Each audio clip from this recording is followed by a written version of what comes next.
Sanji versus Kid. And there's some scaling videos that are not going to be absolute, and this is one of them. So there's going to be multiple pathways I'm going to take you down, and at the end I'm going to tell you which I think is most likely. Throughout the video I will as well, but you can take interpretations with a lot of different things.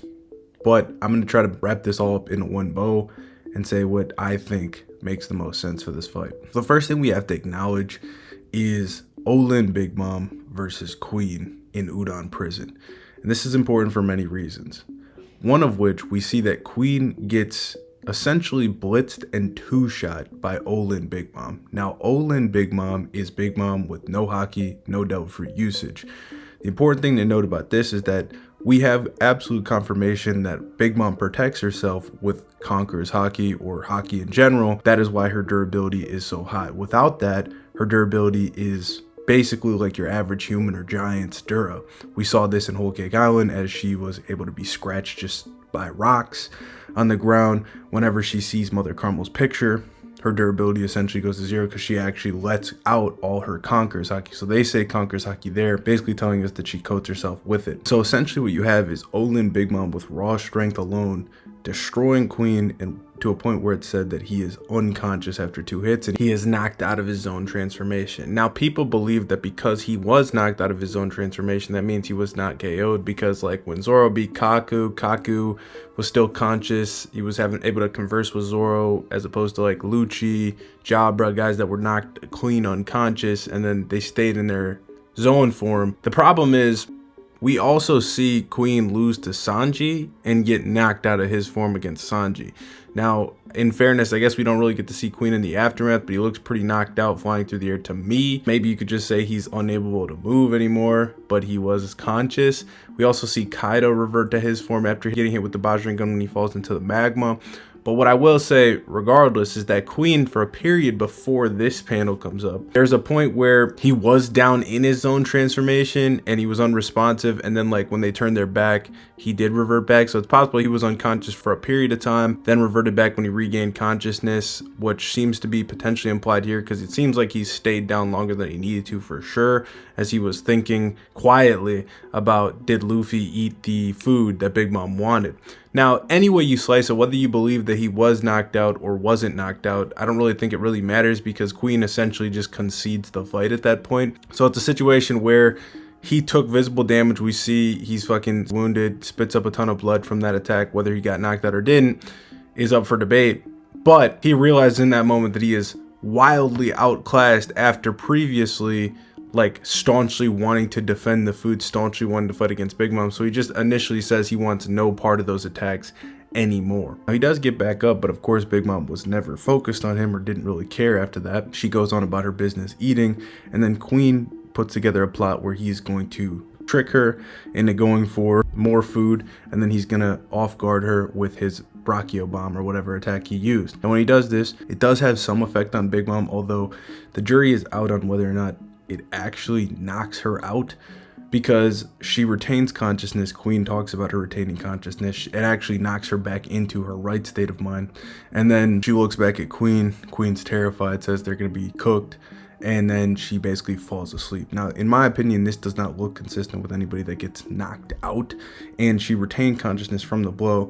I think that it's probably more likely that she just passed out from getting all her memories rushed right back into her. It might have overwhelmed her system briefly. But let's say that you take the interpretation that Queen did knock her out. Even if that was the case, this is going to be the Big Mom with basically zero durability because she's not coating herself with Conqueror's haki like she normally does. Or at least that's one interpretation you could take. One thing that kind of could be used as a counter argument to this is that when Big Mom was a young child, when she was extremely hungry, still seemed to have this incredible dura. And with Olin, she essentially goes back into a childlike state. It's not necessarily a situation where like haki can't be used.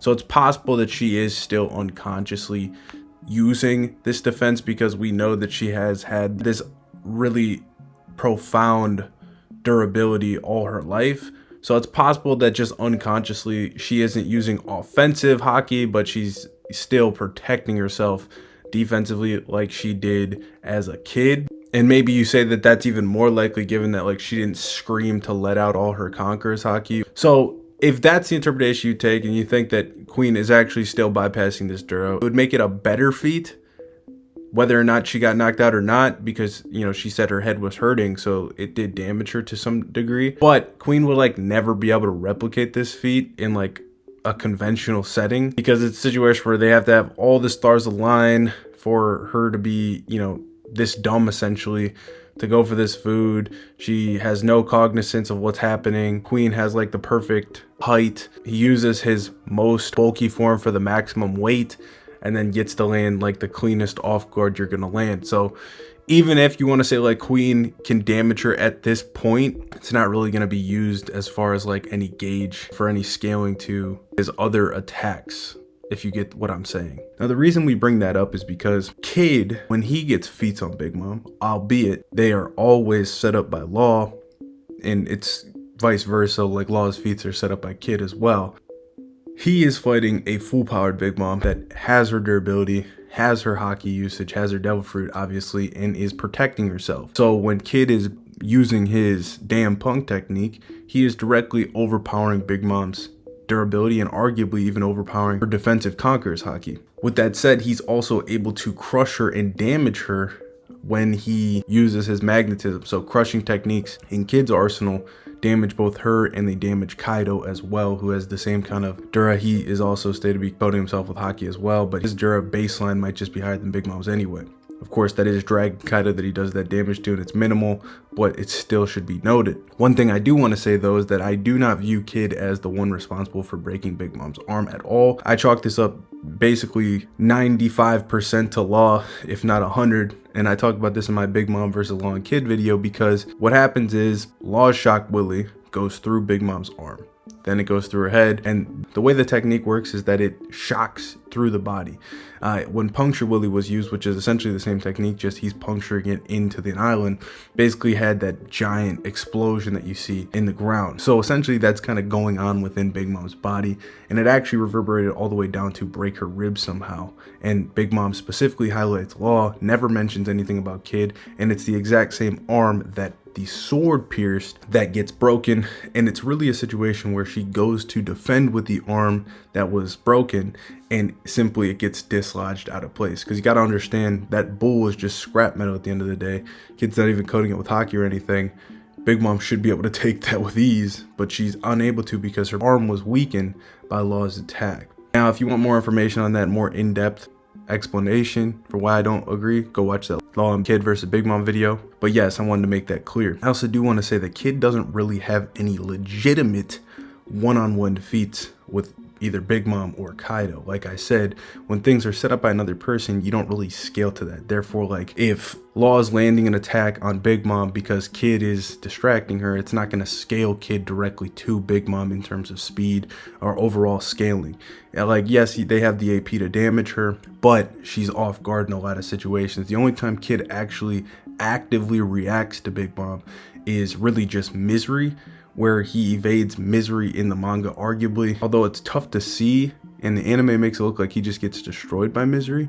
And that's being generous with that. He's repeatedly hit by Ikoku sovereignty attacks of a kind that even base Luffy pre-rooftop was capable of dodging. Now, important context to note is that Kid was affected and being hindered by Hawkins and Killer's fight, where Hawkins had control of his body and was damaging him. He talked about that ad nauseum. So it's actually great endurance for him that he was dealing with all that, plus taking the attacks from Big Mom and remaining in the fight. I kid you not, there's a moment in the fight where Kid is completely incapacitated by the effects of what's happening with Killer and Hawkins, and Big Mom's spamming attacks his back. She does like a 360 with a homie amped Napoleon sword slash to Kid's back, like completely undefended, and he still remains conscious. Although it's questionable whether or not they were briefly knocked unconscious for a bit a couple times, but that's still all well and good.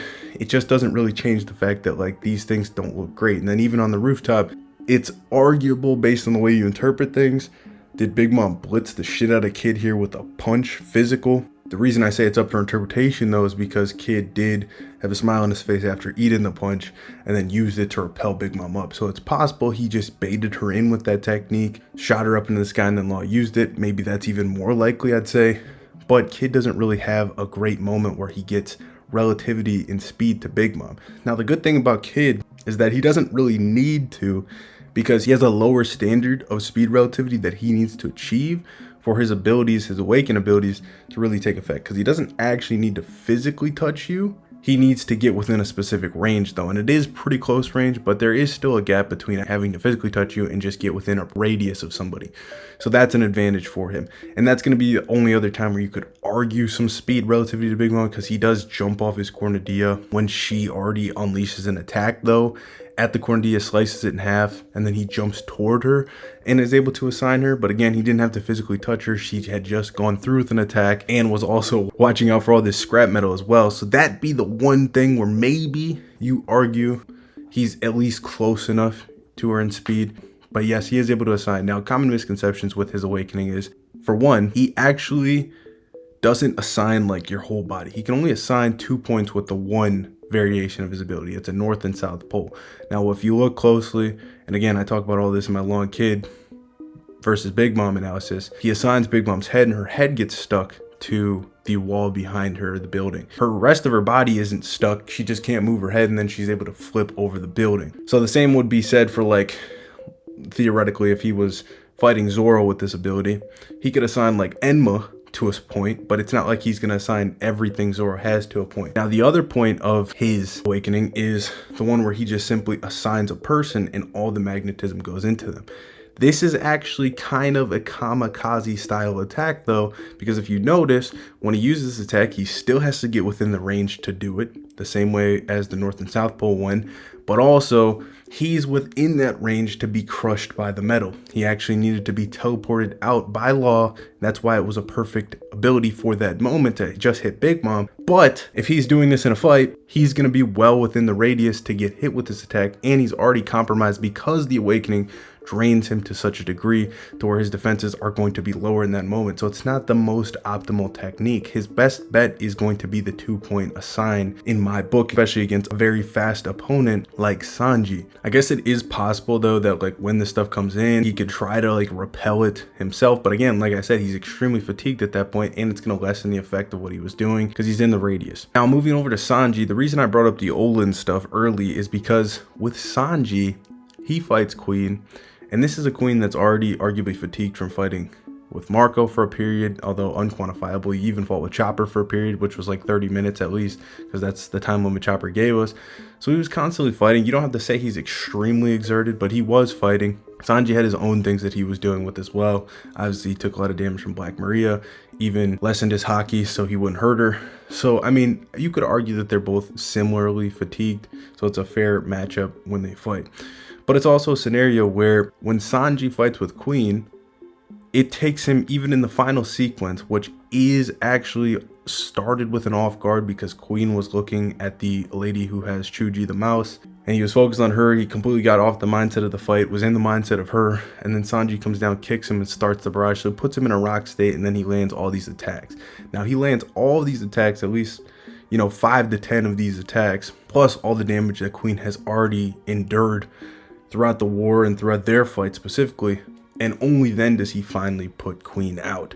Now, if you compare this to Big Mom, who was in essentially base form, no haki, no devil fruit, Olin that was able to knock Queen unconscious, knock him out of his devil fruit form with 2 attacks, it's not the best look for Sanji, who needed the off guard hit, plus another barrage of his strongest attacks, plus all the damage that had been dealt to that point, especially with, everything, the fatigue and all this buildup. So when you look at it like that, compare that to Kid, who takes multiple attacks from full power Big Mom, amped Big Mom even, and you say, well, if the Olin version of Big Mom that could fucking just ragdoll Queen in 2 attacks is now massively amped against Kid, and he's eating all these attacks while being held down and weakened, it's hard to argue that Sanji has the AP to even put Kid down. That is a serious thing, especially considering the Queen that she puts down was in his full zone transformation, so he should have at least equal or arguably greater Dura than even his hybrid Dura and endurance. And even if you want to take that interpretation we talked about earlier, where you don't think that Queen was actually knocked out and he was just pretending, even momentarily, you'd still have to understand that Queen basically concedes the fight and then says that he only has 1 chance to be able to land this attack on Big Mom, otherwise they're all cooked. And then after, when he actually sees full power Big Mom, or conscious Big Mom, not even full power Big Mom, just back with her memories, he understands he has not even a shred of a chance. He's a complete goner. So any way you slice it, it's a situation where it's like, oh, can he just take one more attack from Big Mom? Because he thinks he's done regardless if that trap didn't work. And that's even before seeing the true might of Big Mom. So in one category for sure, we have endurance going to Kid. We also have the notion that Sanji, his exoskeleton, is one of the most overhyped things in the community, because people don't understand that Sanji has been damaged multiple times in the exoskeleton, even by Queen, who just simply grabbed him and slammed him into a wall. Sanji took massive amounts of damage to where he was even arguably trembling on the ground. He also obviously was damaged by Kizaru's kick, but we're not going to take that away from him. This is all with his eyebrow flip, mind you. It looked as if he was pierced by Kizaru's laser, but he did regen. So Sanji's regen is nice to go for his endurance, especially potentially in a fight with Kid where crushing attacks are used. We've seen Sanji be able to regenerate after being crushed by Queen. Now, in fairness, Queen only let go because his own attack hit him, which obviously compounds to the fatigue and damage that Queen had during that fight. But being completely fair to Sanji, his eyebrow hadn't changed yet, and he was only in the process of the transformation, so you'd have to assume that it probably improved further after this as well. In context of Kid's crushing attacks, he usually doesn't hold them anyway, he usually just smashes you in an attack.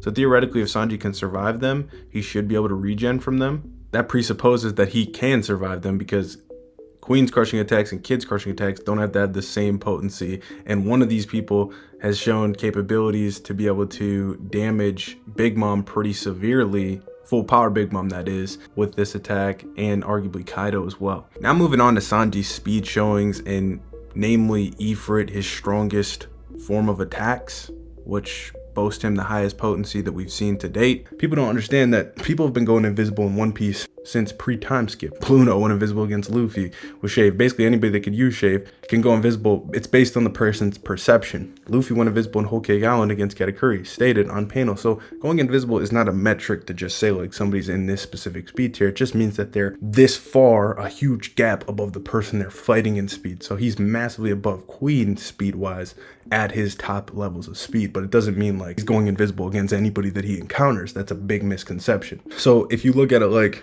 well, Queen couldn't even really react to a Olin Big Mom, although we don't really get it from his perspective. Was he just simply overpowered, I guess you could maybe say. He's arguably in his slowest form at that point. Then you compare that to Kid, who has arguable reactions to a full power Big Mom. It's not the best look for comparison. Now, if you wanted to highball Queen, you could try to argue that Queen reacted to a base Luffy that should be stronger theoretically than what he was in Whole Cake Island, but you have to add context. He just got out of Sea Stone cuffs. He was confined to a circle. If he left the circle, he was going to have his head blown off essentially. And it doesn't look like he was hockeying up. It wasn't a named attack or anything. And then it's kind of contradicted directly because Luffy actually has better reactionary feats that Olin Big Mom reacts to her multiple times, evades her attacks, and even, puts up a defense against that. So I would completely dispel that. Then people like to argue for Sanji's speed that Marco, when he was fighting with Queen and King, mind you, I have many videos, Marco King analysis, Marco Big Mom analysis, etc., explaining and detailing how fatigued Marco was even before that fight, then getting into that fight, that because Queen perceived Marco's attack,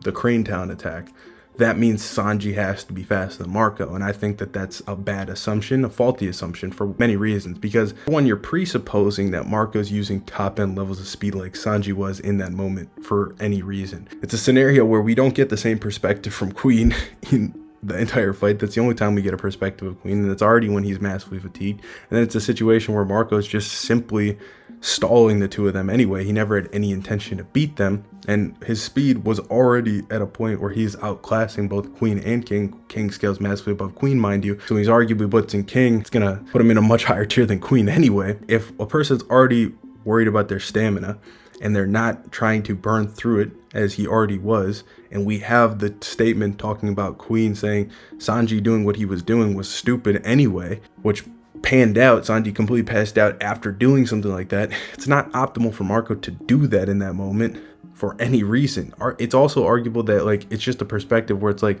we don't get the exact same perspective anyway. Like we don't get to see Queen's eyes as Sanji's foot is right near him. Before I forget, Sanji goes invisible twice. He goes invisible with Ifrit, obviously, like we all know, but he also went invisible with Hell Memories.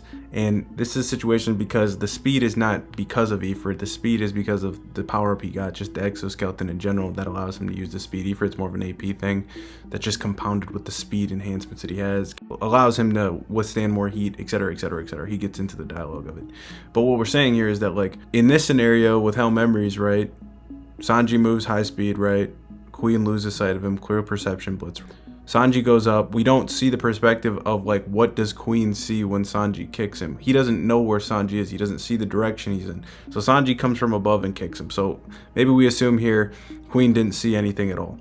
The difference here is with this Marco scenario, we see that Queen comes up into this building, right? He's looking down the hallway. He doesn't see anything. And then he fucking sees the claw right in front of his face. He doesn't see the whole body of Marco. He didn't see him when he took flight. He didn't see any of this shit. So we don't even know that if Queen was looking directly in the direction which Sanji comes from, would he fucking see his foot in the same way he sees this as it's directly in front of his face? That's why these things aren't really comparable. It's also a situation where it's like, is Marco just sitting on the ceiling and then just drops down and kicks him? Or does Marco take flight from a far distance? We don't know any of these specifics. So trying to equate these two things is stupid as fuck, especially given that we don't get any more perspective shots of Queen throughout this entire fight, where we would even have a situation to gauge it. I've already documented how fucking fatigued Marco was, how the situation is where it's like, he's not gonna try to burn through extra stamina to wait. It honestly makes the most sense to me that he just probably sat up on the ceiling, sensing that Queen was coming up, and then just waited and ambushed his shit. I mean, he just finished kicking the shit out of King with an attack, and then there was an explosion. So comparing these two things to me is like, what are we doing? What are we doing? Period, point blank. I wouldn't use that, and I think it's disingenuous because Marco just has way better feats overall anyway. And then if we really want to get in a disingenuous game, we could even argue some things with pre-time skip Marco feats and all the other things. So at best, you're saying that Sanji moved faster in his top end, highest attainable form of speed than a massively fatigued Marco at that has no reason to be burning through stamina when he already understands that he's fatigued and already has an advantage on these people. So no, I don't think that definitively proves that Sanji is faster than a full power Marco. That being said, even if we were to assume that Sanji was slightly faster than Marco in that state, he doesn't maintain this speed the entire time. He gets tagged from Queen literally en route running away, gets grabbed, and it's completely counterintuitive to your stamina, as we see play out and as Queen said. It's only supposed to be used in short bursts like the characters I showed earlier going invisible, using shave type techniques. And that's actually what Sanji did with Hell Memories. It was a short burst. The only difference with Ifrit was he literally was put into a corner because Queen was invisible and he could not see where he was. So Sanji had no other option but to literally counter it by going invisible himself, keeping and maintaining that high level of speed, which is why it was called a stupid decision, because it's going to burn through a ton of stamina. It's not a sustainable thing to do. And truthfully, if Queen wasn't a dumbass, basically nerfed down a plot and do stupidity going after the girl, he probably ends up winning the fight, because Sanji inevitably would have passed out at a given point. He would have never been able to maintain that speed much longer. That's not saying Sanji's weaker than Queen or anything like that, but I'm just speaking legitimate facts. So what you have is that in short bursts, can I see Sanji potentially being faster than Marco? Sure. Do I think that is a fucking gauge on consistency? No. And do I think that means, like, if he's slightly faster than somebody, he is going to consistently be able to just tag them without getting tagged? No, we see that with Queen. He gets hit multiple times. Now, you're also going to want to factor in Sanji was capable of dispelling one of Kizaru's lasers, something nobody else has really been able to do. We got to give him credit for that, but the lasers don't scale to Kizaru's speed at all. You have Sentomaru being able to dodge these lasers, etc., etc. Luffy being able to outrun these lasers. Yeah, Luffy in Gear 4 even, he gets kicked in the face by Kizaru. And while that feat's on the mind, you have to understand that, like, when Kizaru kicks Luffy, he sends him flying with the kick. When Kizaru hits Luffy with the beam, Luffy is able to redirect that beam like without even getting pushed. It's a situation where like those beams don't really have like the same amount of force and momentum like on Kizaru's physicals. Like they do have like an explosive property. You could argue that that's like arguably heat. So Sanji, if he's using Ifrit, is like directly kind of counteracting that. Like he has the heat to kind of go against it. So like he can kind of dispel it with his own heat. There is like an explosive property to it. The way I look at it is it's almost as if they just burn through shit more so than they like forcefully like push something. But that's just my take on it. You know, maybe there is like some outlier feat where they do something, but inevitably the truth is you see the beam hit Luffy, you see the kick hit Luffy, you see the one that has the force to send Luffy flying and which one doesn't. That being said, it's like Sanji in no way scales to like Kizaru's actual AP, like physicals. Like I tell people all the time when I scale Kizaru, like Kizaru's physicals, they scale way above his beams. But you have questions about that, just go watch my Kizaru Luffy analysis. But it's a situation where you can argue, and this kind of makes the most sense, that Sanji has the same heat potency. He has the same potency as the laser beams. So Sanji's kicks, they should theoretically be able to bypass anything those lasers can bypass, because it seems that they have the same heat. Like he has to have the same kind of heat, and he has to be able to maintain and withstand that level of heat to be able to dispel the laser beam and to prevent it from going through him. That's the way I see it, at least. So I do think that he's relative to laser AP. But that is at the lowest level of it. I do think that Kizaru can control the output of those lasers, and he can make them stronger or make them less potent depending on basically what he's trying to do. And this is a pretty well-founded assumption, given that we already have a precedent set with this, with the laser cage, which has multiple tiers to it until it eventually gets to 100% capacity, which is just 100% capacity for that machine. So it implies that there's more energy output and more damage is going to be dealt the higher that goes up. Kizaru scales above that laser cage anyway, so Occam's razor would tell you that Kizaru could obviously do the same thing, if not to a much higher degree. And obviously I don't think that like Sanji's kick is gonna just like phase through somebody in the same kind of way that Kizaru's laser would. But for lack of a better term, I do think that like this is meant to say like, hey, Sanji has a low level laser AP, which is actually much more important than people usually give credit for. But it's not going to be really a speed feat. Then you have things like people saying that Sanji is blitzing Zoro here when he saved Edison. But if you actually look at the next panel, Zoro was looking at S-Hawk anyway, so he's not going to be paying attention or on guard for what Sanji's doing. But also, he was confused as to why S-Hawk and the Seraphim stopped moving. So you could take multiple interpretations there, but he's clearly not blitzing him. If we really wanted to just get into, hey, we're going to just take everything hyper literal, if you say that Sanji and Zoro have had some clashes in Egghead or since, you could say, well, maybe if we wank it to the absolute nth degree, Sanji gets relative in speed to Zoro. But you see these different types of things all the time, where Zoro, when he was fighting Killer, you know, he had clashes back and forth, but then when Zoro uses named attacks, he's much faster. So maybe you establish that for Sanji as well, like he'd be faster in his techniques as well. So if you wanted to highball things, you could say like Sanji's relative in speed to Zoro's combat speed, which would be sufficient enough to where he would be too fast for Kid, because Zoro's baseline speed is he's faster than Kid, Law, all these people. Zoro reacted to the double Yonko attack before Law could even teleport. Law has better speed feats against Kid. I talked about that in my Big Mom analysis versus Kid and Law. If you want Zoro's skill, go watch my Zoro versus Big Mom video. That should entail that. But then you could even argue that Sanji actually has a better speed feat against Ethan Nasturo than Zoro, although Zoro was fatigued at the time and Zoro was, you know, not using a top end level attack. Neither was Sanji, and Sanji was carrying Vegapunk. So essentially, when you have two things that are similar, you had, you know, both of them being technically off guards as Nashuro's about to slice the Sunny.